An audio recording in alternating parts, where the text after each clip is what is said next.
Good afternoon and good evening to everyone joining us from around the world. We are delighted to welcome Mr. John Knight from the British School of Brussels as our special guest this afternoon.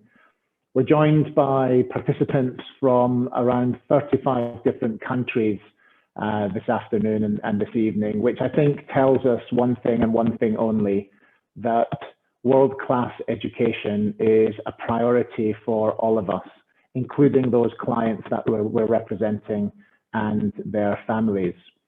For many this past year, there has been an enormous amount of disruption due to the pandemic. And even for those in environments where international schools have still been operating, the provision of online education hasn't always been as good as it could be. So I'm here today because many of you are representing clients and families who would like to understand where in the world can they find more stability, where do they have much better mobility options, and crucially, because our children are our most precious commodity in the world, and we only get one shot at this, where can you go in the world to find the best practice in international education? And so I'm delighted to introduce Mr. John Knight, who is the Vice Principal of the British School of Brussels and Head of Secondary, along to hopefully answer many of the key questions that you will want to understand yourself, and you'll want to, in due course, pass on to those clients that you're representing, to convince them that moving to the continent of Europe and or to the UK, possibly to schools and or to universities, is one of the best gifts that they can give to their children. It's one of the best investments that you will make in your life. And in a world where there's a tremendous amount of uncertainty, we seek certainty. And given my experience in international education, I can certainly vouch for the British School of Brussels. And also, as John will mention this afternoon, the vast array of British and international schools that exist across the continent of Europe to meet the needs of your clients' children. To give you a bit of a background on my own experience, so my name is John Milne, and I am the owner and founder of Constellation Group. I have extensive experience in international education as well as in UK boarding education. And most recently, I too have become a governor of the British School of Brussels, and I'm in the process of setting up my own international school. So a vast experience in working with international families, understanding their needs, and making sure that their experience as a family and their experience for their children is indeed world class. And joining me this afternoon is John Knight, as I've mentioned, who's the Vice Principal. And it just gives you there a brief overview of John's experience and his qualifications. And I'm looking forward to hearing from John just about the journey that a parent would take from an international setting, should they choose to come to Europe and should they choose to settle in Europe and send their children to a top world-class school like the British School of Brussels. So without any further ado, I'm just going to open up by asking John a question that probably we're all thinking at the moment, John, and that is, given the disruption over the past year or so across the world, how has the British School of Brussels responded to that disruption and to that upheaval to parents and to children? And what's your experience been? How have you managed that to make sure that there's been continuity and stability? Yeah, so good afternoon and good evening to everyone. It's certainly been a learning experience for all the staff and the students the last 18 months or so. And Brussels, I think, has been quite typical of this region of Europe in particular, thinking sort of Germany, France, Netherlands, where it was quite a tough lockdown way back at 2020 from about March through to June. So we experienced that time of being students at home, teachers at home. I've got 3 children myself who are they're quite young, teaching lessons while you're trying to entertain your own friends. That was the toughest bit, and that came first, but it did give us an amazing learning about technology. And I think that the teachers' ability to use technology just grew immensely there. But actually the last academic year in Europe, it's been fairly business as normal. So what we found is that throughout the year, school's been running. So I've been into school physically every single day of the term. What we've had is things like masks. So in our context, students have worn masks to school. We've had year groups in bubbles. And where we've done extras is we've done things like every classroom has a webcam in it, so that when students are a little bit under the weather, normally parents take on, you can go into school, you know, just a bit of a sniffle. Of course, we're saying, no, we're not taking any risks, stay home, but we don't want the children to miss out on their learning. So the lesson goes on and the student can then dial in and the teacher just has the webcam and teaches the lesson as normal to the 18 students in front of them. And then the one student sat at home can still be part of the lesson and not miss out. And that way we've managed to keep the learning going on very consistently through the year. And when it's come out the other end of holidays, lots of people have had to quarantine. We've been able to really support that because we're an international school. There's a lot of people who do have to travel and for business and all sorts. So the last years, we actually felt very normal, but using the technology to really help fit in with those circumstances that do come up for families. And what seems to be the case for September onwards, Belgium and Europe has been really well vaccinated. The staff will all be vaccinated by the time we come back. So hopefully we're going to be getting to a normal academic year next year. And if there's any third wave or fourth wave or whichever wave it is now, we know that we've got the technological solutions to straight away go into online learning, or some students staying at home while the majority come into school and carry on. So it's actually been fairly normal this year. Sports have been a bit restricted. The other thing I should mention is we really were conscious of what it's been like to be a student at this time. There has been patches of time, as I say, last year where they were at home a lot. There's been some of those students who have at-risk families who've had to stay home for quite a bit of time. There's been restrictions, so it's not been normal. So in the summer term, where restrictions were lifted a little bit and we were allowed to do day trips, throughout June, we had students off to the Ardennes every day to be doing the kayaking and the abseiling, all those experiences that give them the confidence back, have a chance to be out in the fresh air, and even occasionally on the canoes, take the masks off and see each other. So the things which rebalance us and give us the well-being, we're really trying to make sure those things happen, as well as the academics keep going as normal. Actually, we had exams. So the IB situation was in Belgium, all the schools, BSB, ISB, St John's, we all did the exams. I think we got the best results probably in Europe, which came out today. So it actually worked to have a school where we did have the facilities to do that. And then the students could all take the exams as normal and get the grades that they deserved. Great, that's great, John. So continuity, stability, irrespective of what was going on around you, you felt that the school provided that either face-to-face or seamlessly, that online provision to make sure that the children didn't really skip a beat, did they? Absolutely. I think that one of the big advantages of schools like BSB, and when you look at the schools like us, the St George's Rome, the British School Netherlands, these schools that have been here 50, 60, 70 years, we're all not for profit. There's no business element to this. We exist to give the students the best education possible. So if that means some of them, the savings just go into the technology to make it work, or the savings go into getting students to the Ardennes for the well-being they need, we can straight away put our resources behind what the students need. We're not a business. We don't have to do things from a business angle. We do it all from the learning angle. Great. Okay. Thanks, John. I'm going to show a few slides now. And as I show those slides about the profile of the school and about the mix of the types of families you've got, I wonder if you could just talk to us. As many of our attendees today would be recommending a school like the British School of Brussels and or other European schools to their clients, what's the experience like for a family coming to Europe and to BSB? What do you do for those families to make sure that they're made to feel welcome and they settle quickly? And for the children, because those are the most important people in all of this.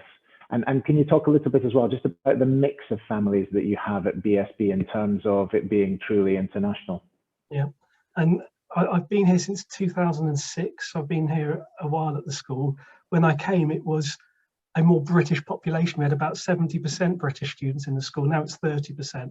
So we're quite typical, I think, of most international schools in the sort of Northwest Europe, where majority of the students are from a variety of countries. I'd say if you go more Spain, Italy, they'll have a lot of local students, a lot of Spanish students, a lot of Italian students, which has its good points as well.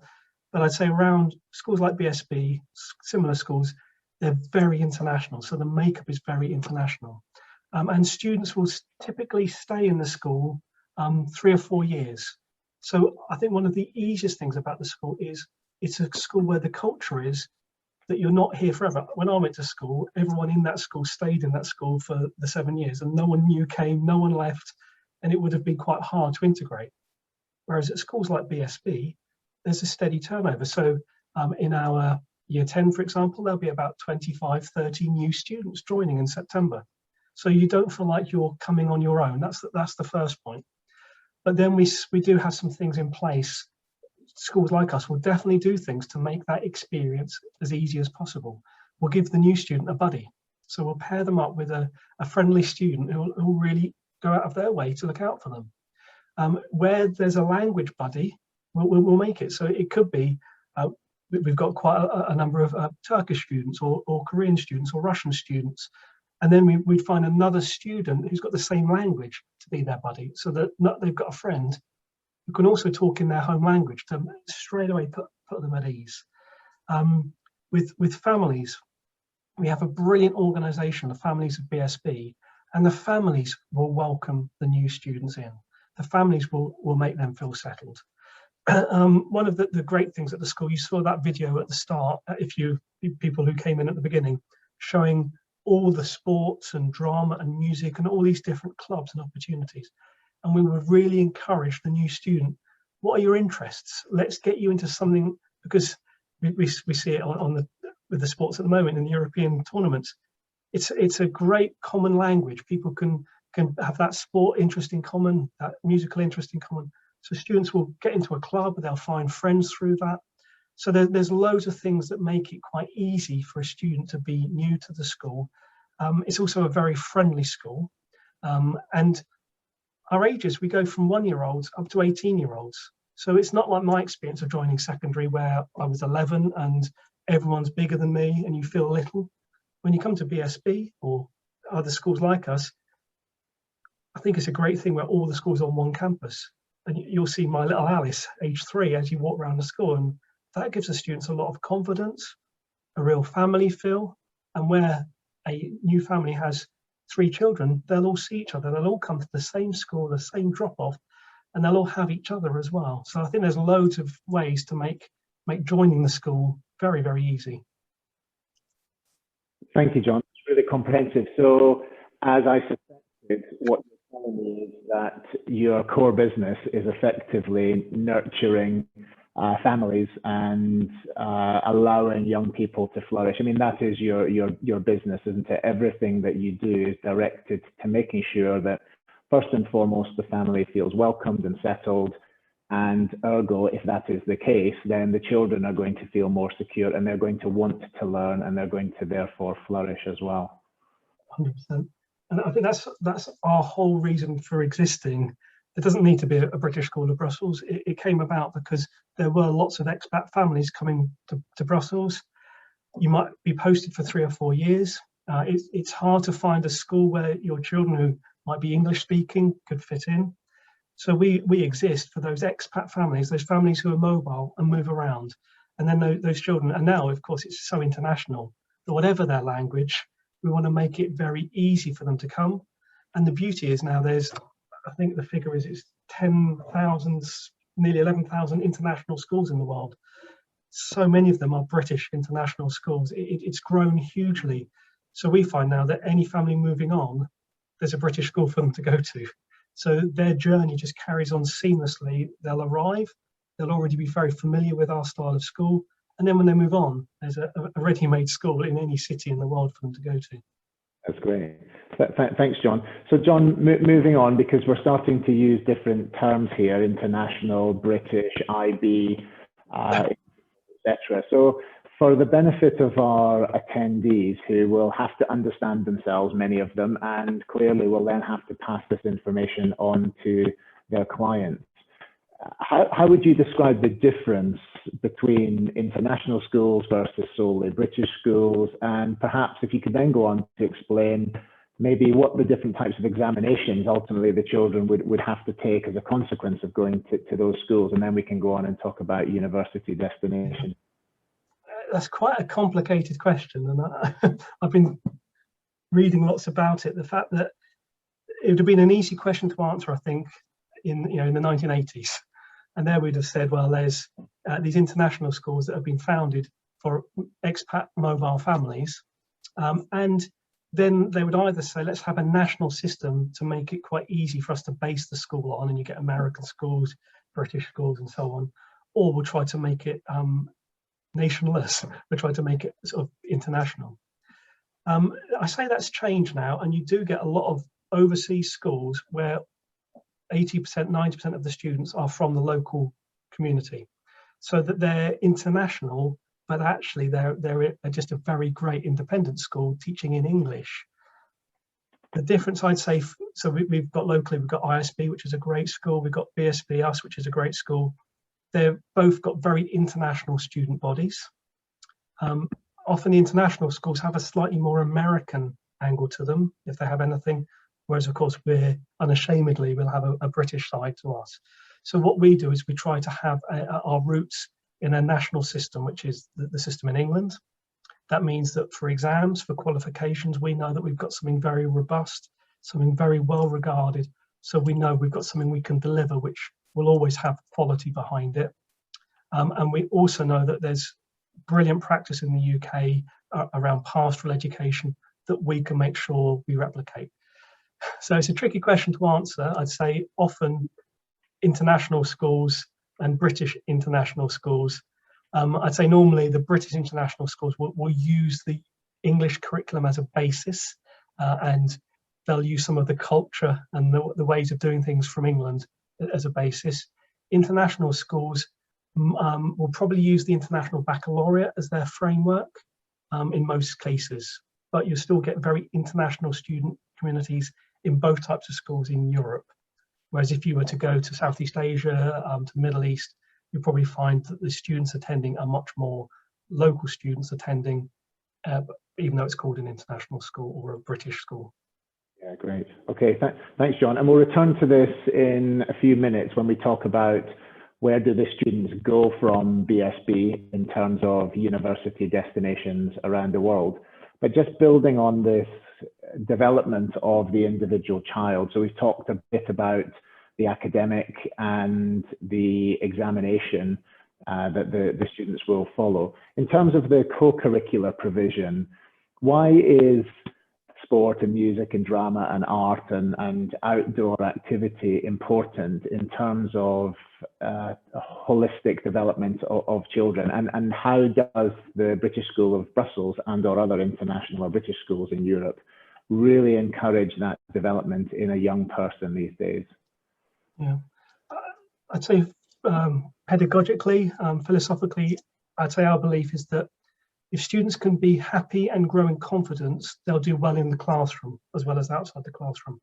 So that broader, that wider education actually has a benefit in the classroom. Also, we're mindful that those students, it's not necessarily, well, it's unlikely to be their choice, that they may have been moved country. Mum or dad have got a great opportunity to come abroad, and quite often will bring their children with them.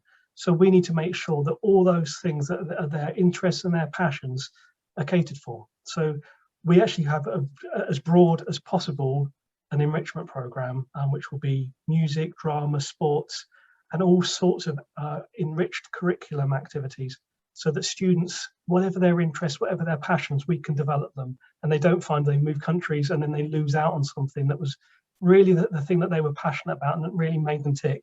We don't want to lose that. We want to keep that going. So there's kind of two reasons. One, it's just the right thing to do educationally, but also so those great guys who move country don't then miss out on something that they were really, and maybe they'll learn some new things. Maybe some of the new opportunities they've not had before will really give them something, a new area of interest too. And I'm putting you a bit on the spot here, John, because I haven't prepared you for this, but this will hopefully demonstrate to everyone how passionate you are about young people. But can you imagine one child or one young person that has come to BSB in the past, possibly in the primary school, maybe in the secondary school, but their transformation, arrival at BSB up until the point that they left, and actually maybe where they are today as a young adult. Can you just describe what that young person looked like without giving any names away, where they came from, and what was the transformation that took place? What did BSB do for that child? Yeah, as one student comes to mind, because this morning we gave out the exam results for the IB students, and there's a student who, and I won't personalise it too much because this could be true of a few students, but they've been at the school for quite some time. They've been at the school since they were a young primary student. And I was just saying to the IB coordinator what a brilliant young lady she was, how impressive I find her. Her IB results were 39 points, which is a really good score, and actually was quite a bit better than we'd seen like the year before. And he said, yeah, but you didn't realise what she was like in primary school and some of the scrapes she got into and falling out with other students and not getting on with people. And that's what I think you get in this is a lovely community where you've got students and you've got really supportive parents, you've got delightful students, small classes, the best teachers you can find. So the culture is there for students to be confident, to grow, to make mistakes in a safe environment and learn from them, and then develop as a young person. So that one student, and I won't name names, is now off to university with just a brilliant academic profile, a great way of being around other people.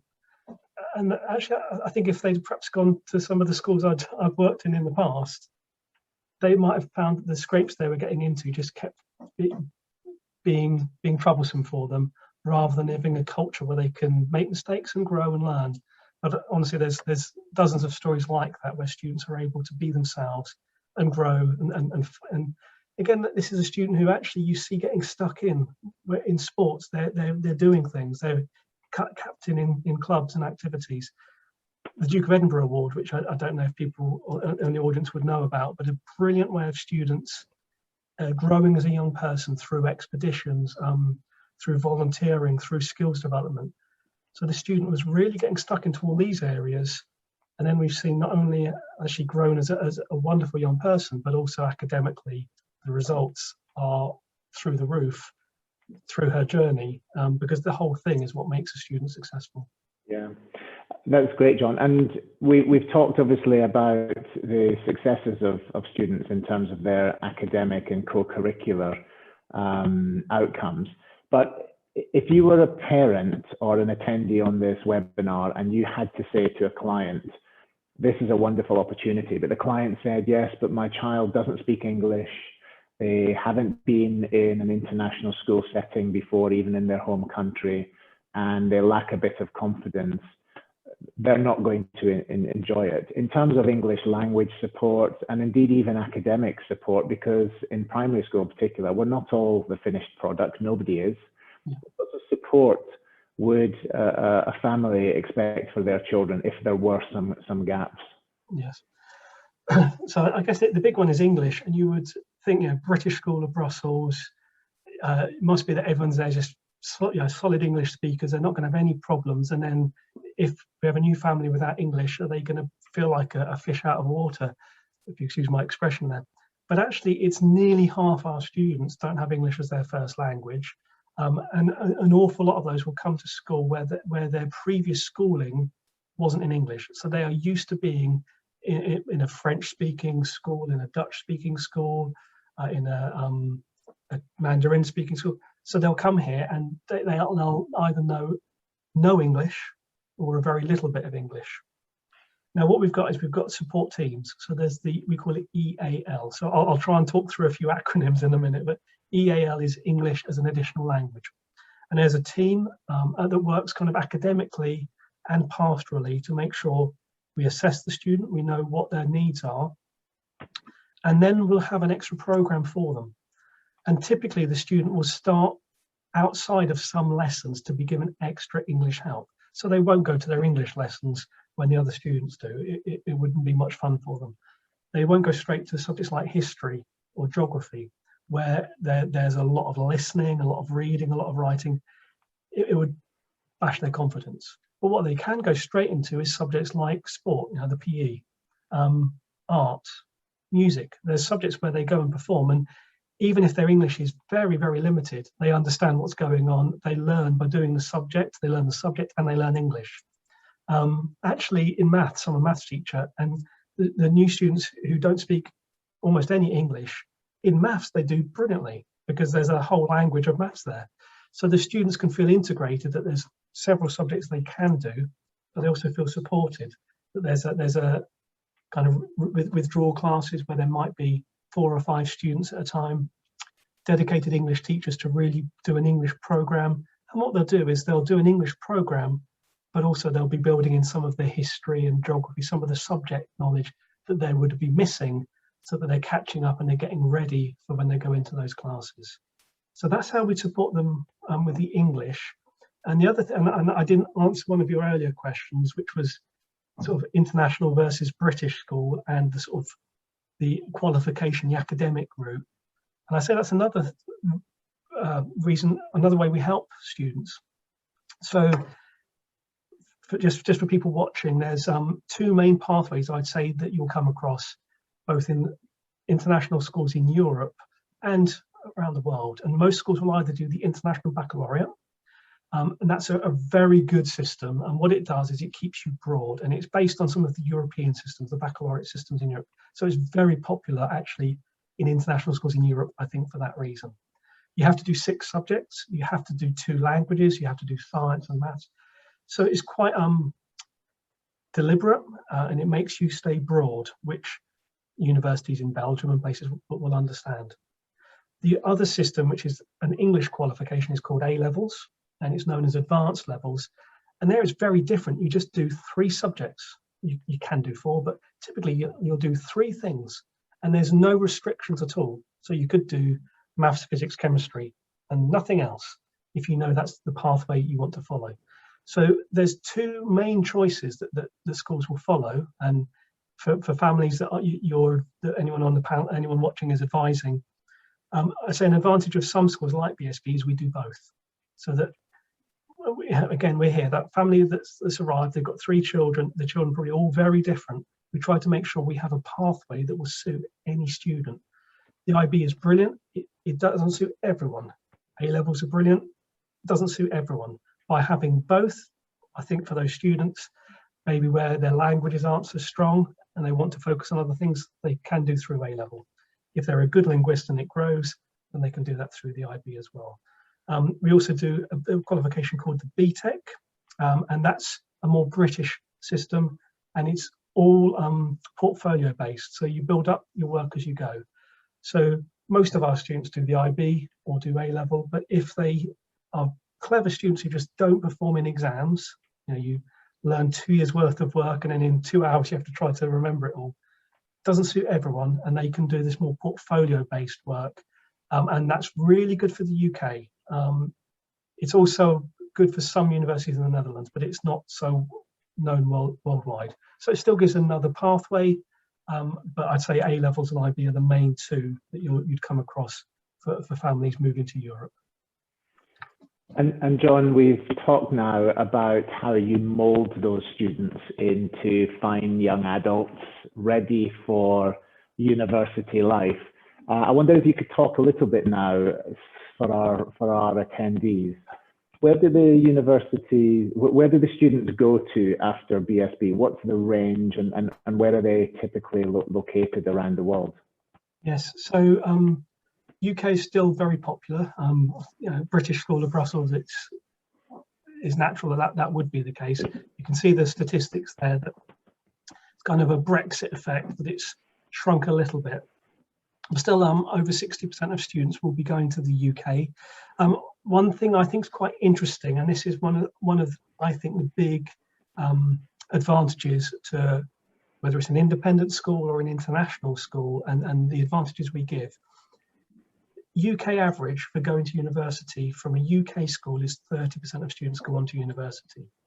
Internationally, if you look at all international schools around the world, that figure is 90% of students go on. And at BSB, it's around 97, 98% of students that go on to university. So I'm not saying university has to be a pathway for everybody, but if that's something that you're really thinking of for families, going through international schools, there's a massive correlation between international schools and then success at university. So you can see there that the majority, not the big majority, but that 60-something% will go to the UK. Of those, 3/4 will go to a Russell Group university, which are the sort of top end universities, the Imperials, the Kings, obviously Oxford, Cambridge, these top universities, and 3/4 of our students are going off to those universities when they go to the UK. The next most popular is actually the Netherlands. And I'd say the main reason for that is about price. So I'm not quite sure for families coming to Europe whether they would then get European passports and citizenship, because going to the UK, you have the fees if you're English are about £9,000. If you're international, might be 3 times that. So that's one reason that families who previously would have gone to the UK thinking, okay, that could become a bit more pricey now. Whereas Netherlands, it's more like £1,000 or euros to go to if you're European. It might be 10,000 if you're international though. So I'd say that UK, Netherlands are very interesting, and then US, Canada also very interesting to families and growing. And we're seeing more and more families interested in the US. And the ticket price always looks very high for the US. Now we're trying to give as much advice as possible about scholarships and financial aid, so that the actual price of the US might be more reasonable than it seems. You can see, the majority is definitely UK. The majority of students who come here will go to university, probably the UK, if not the Netherlands, Canada, US, maybe other European universities as well. John, many of your alumni or alumni these days are successful in employment around the world. And from what you know of universities these days around the world and the feedback you get from former pupils, what is it that employers are looking for in young people in terms of the capabilities and the skills and the personalities that they need to have? And you've talked a lot about how BSB prepares them for that, but how important is it to prepare them for the world of work? Yeah, and it does start with the academics, because I think when a company's looking at people and you're looking at CVs, you need some discriminator. More and more people are getting degrees these days, so it's becoming almost a prerequisite that people need degrees. So I'd say yes, you want good academic basis, a good set of school results. Ours this year, so probably the best in Europe. But you look around the schools, international schools in Europe, you're going to get a great education with great results. So that's the starting point. But then how do you stand out against a lot of other people who've got great results? And I think you need to then have that something extra. And that something extra could be through the extras that you do within school. So we offer things like the Model United Nations, the Global Issues Network, a student group who've been campaigning and advocating for real world issues at EU level. So students are getting the chance to lobby and to meet people in high positions at a young age. So I think that gives them an edge. Or it could be through their sporting prowess that they might. One nice thing about being in Belgium, because it's not the biggest country, if you're quite good at rugby at our school, you might play on the national team. So again, you can shine as being an elite sportsman through music.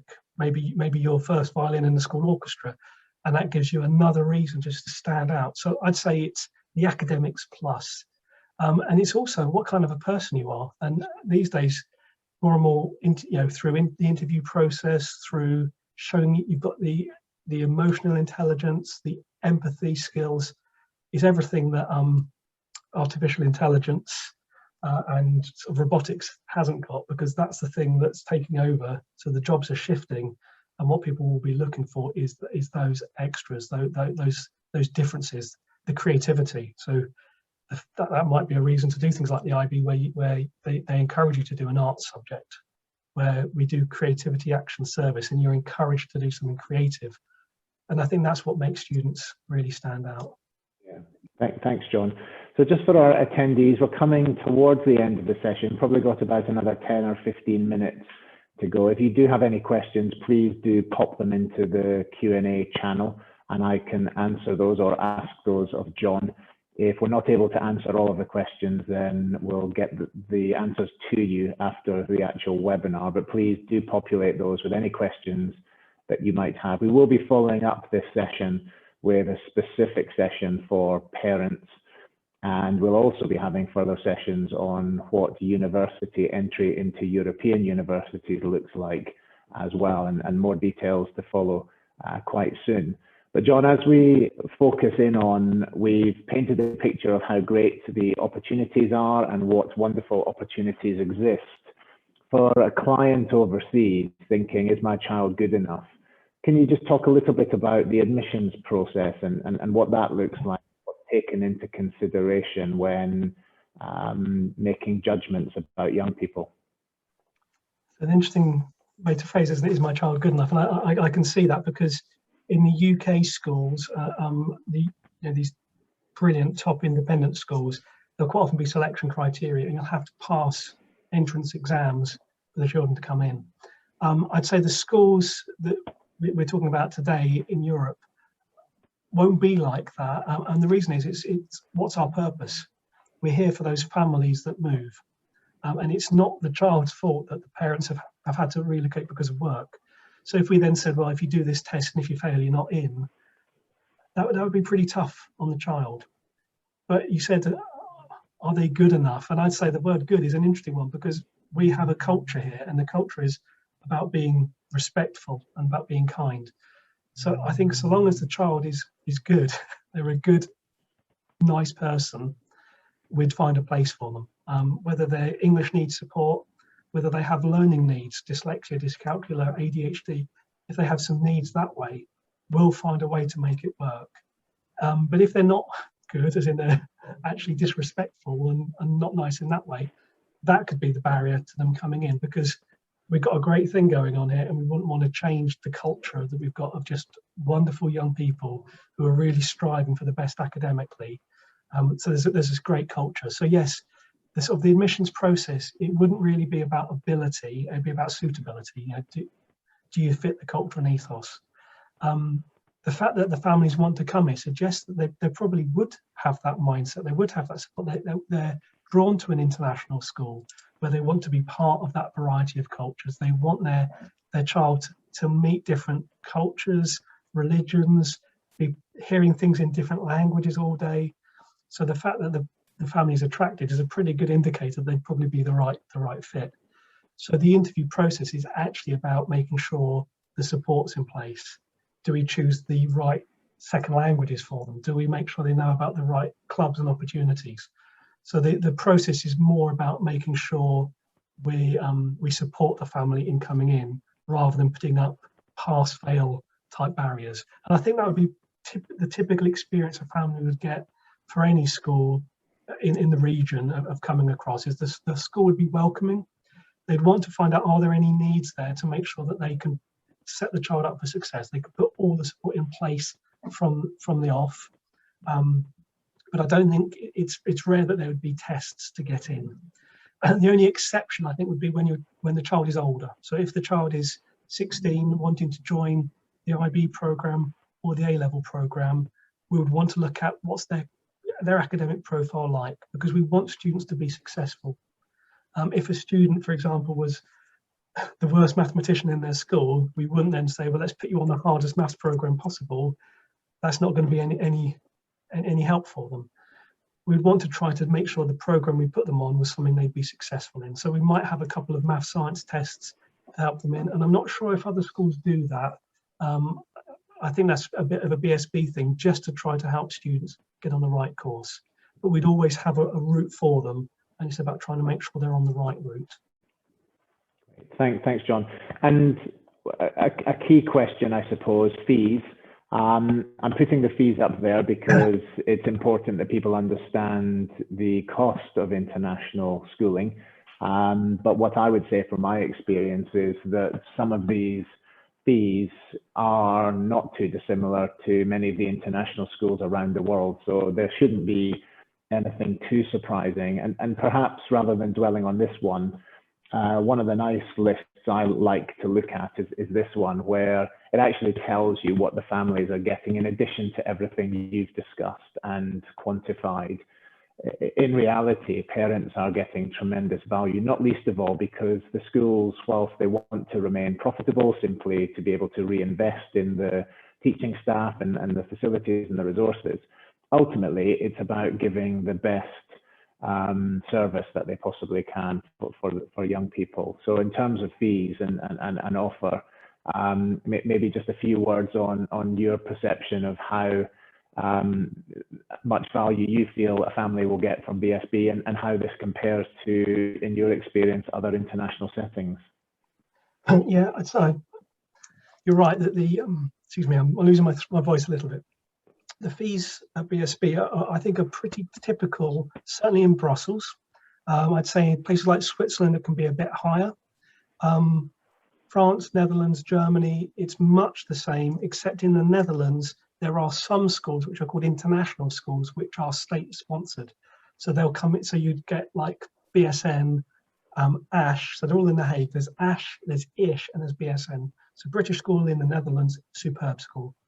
American school in the Netherlands, superb school, but they they don't get any support at all. So they have to be completely self-funding. Whereas ISH is another great school, international school. Hague is actually cheaper because the government subsidizes it. So there are some slightly cheaper deals to be had. There's also a growth, and it's around the world, of mid-tier schools, and particularly for primary. So I'd say in primary, you'll see some schools which don't have all the extras, but come in at a cheaper price because of it. I'd say so Switzerland is higher, and then probably Spain, Italy is probably the cheaper end. And it's really to do with the cost of the country and the cost of staffing. So the staffing costs is the main reason for our costs. We get the best staff possible, that makes the best education possible, but that comes at a cost, and it's perhaps cheaper to employ staff in some of the other countries, which can make the fees a little bit lower. Probably the more south you go, you can probably find it a little bit lower. Yeah, great. Thanks, John. And just a final question, John, if your voice will hold up to it. I use this phrase a lot, and I used it at the beginning of the webinar, that for any parent, providing their child with an education like the one that you would get at the British School of Brussels and other international schools is one of the best investments that you can make in your life. Yes, we can buy a house and we can buy other investments. And clearly a citizenship or a residency somewhere opens up an enormous amount of possibilities. But in terms of the actual young person, if you were sitting in front of a family, let's say in Iran or in Kenya or Indonesia, and they were contemplating moving to Europe and choosing an international school like the British School of Brussels, what would you say to them to convince them that this is one of the best things that they will ever do for their child or for their children? One thing I haven't really gone into is Europe, actually, and just the attraction to Europe. So there's an attraction to Europe itself. I mean, I can talk about where I'm sat right today. It's safe. It's a very, very safe town. It's so well located that I'm 20 minutes from Brussels, medieval city of Leuven, half an hour away, Antwerp, half an hour away, and then I'm connected. Germany, Netherlands, Luxembourg, France are all bordering, and they're all an hour away. But it's in this safe place where the medical support we get. So if you think about the world we've been through the last 18 months, being somewhere where you know it's safe, you know it's secure. And then there's that extra layer that you're looking at the BSBs, the British School Milans, the St. George's Romes, these kind of schools that are 60 years old plus. That no one owns them, so they're not going anywhere. So we're not beholden to political pressure or business owners on what we're told to do. So you know that if you enroll your child at age 7, in 10 years' time, the school's going to still be the same school when they're 17. So they'll stay in this secure, very green. And the great thing is through the school, through sports, I've got to visit so many schools through coaching the cross-country team in my younger years. Whether you're off to Munich, off to Paris, off to The Hague, the schools have been here quite a long time, so that they've grown as the cities have grown and as the expat communities have grown. So you're really in a very safe community, well-connected community. So in terms of life, that 10 years plus of a young person's life and your family life, and I've got kids, so that period of your life as a parent as well, it's a great time to have that security, that stability. Also, you get the best teachers. We managed to attract, because we can offer great packages, we can attract the best teachers in the world to schools like BSB. So your child will get the best teachers in the best facilities. I mean, it's, well, you know, swimming pool where the floor lowers, so that the older ones can have a deep end and the little ones can stand on their toes still. When I'm attracting coaches for that, this year I've got two of my coaches. One is a former world champion, the other's a Commonwealth silver medalist. My gymnastics, I've got the under 21 gymnastics coach running the team. For the football, we've got former West Ham Academy coach, along with Belgian international Sarah, who's Belgian.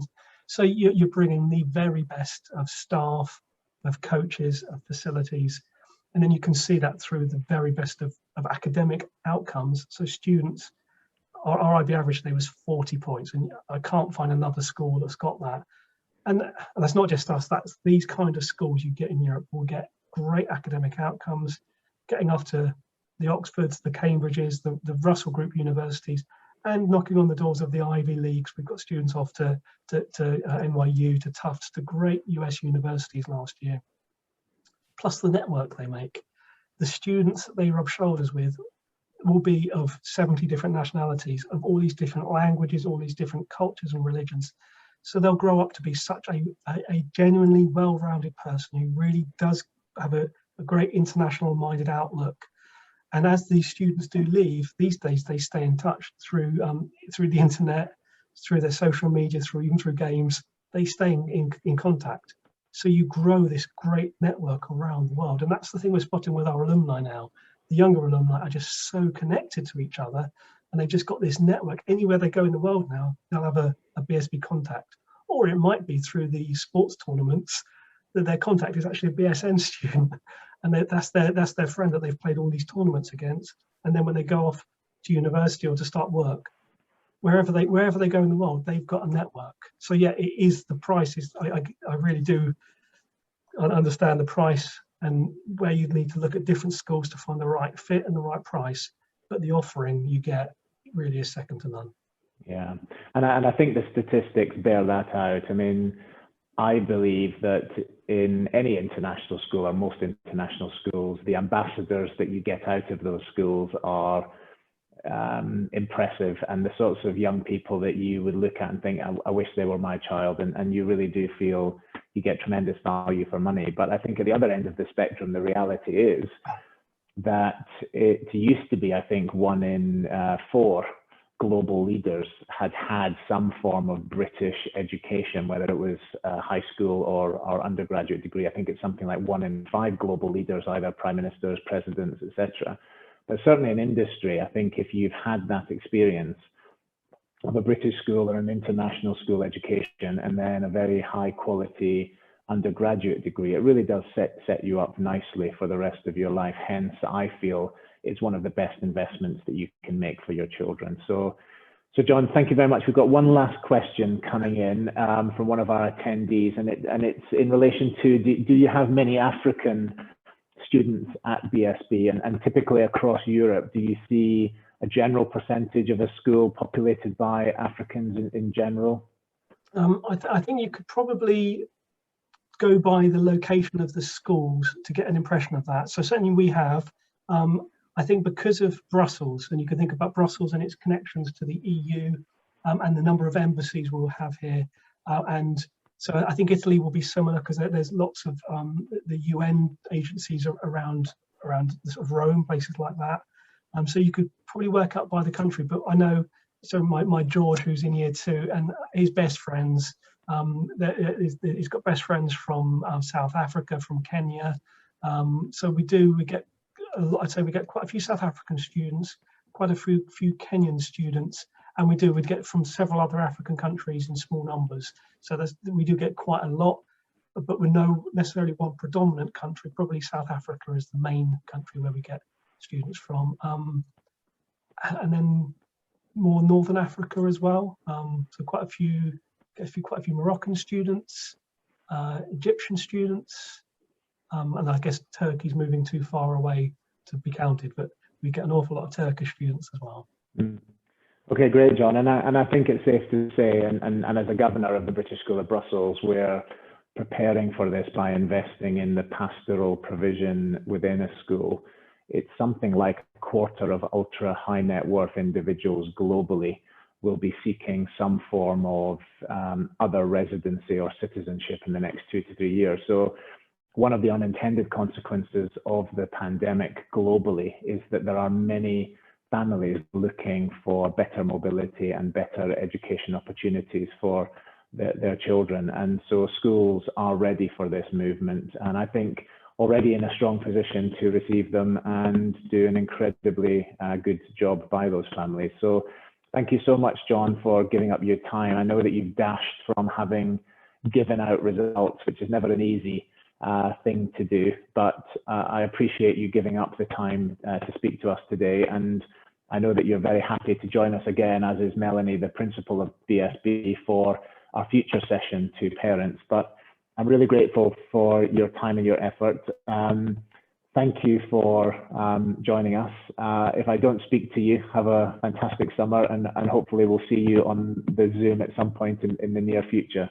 And for those of you on the webinar, we will be having some future webinars coming up. If you are interested in any more information either about BSB and or about other international or British school options across Europe, or you'd like more information about European universities, then please do contact me. And we will also be following these sessions up about the European education with some bespoke sessions on UK boarding schools and of course UK universities. And in addition to that, in August, we'll have a session on American and Canadian universities. And for those of you that haven't fallen asleep by then, we will also be having a session on Australian and New Zealand options, which are, as we all know, world class as well. But thank you, John. Thank you to everyone who has attended today. I hope that you found this informative, and please do stay in touch. You'll be receiving a copy of the video, hopefully in the next day or so, at the conclusion of this webinar. But have a lovely afternoon and evening wherever you are in the world, and I look forward to seeing you again online very shortly. Thank you very much. Thanks, John. Bye now. Thank you, John.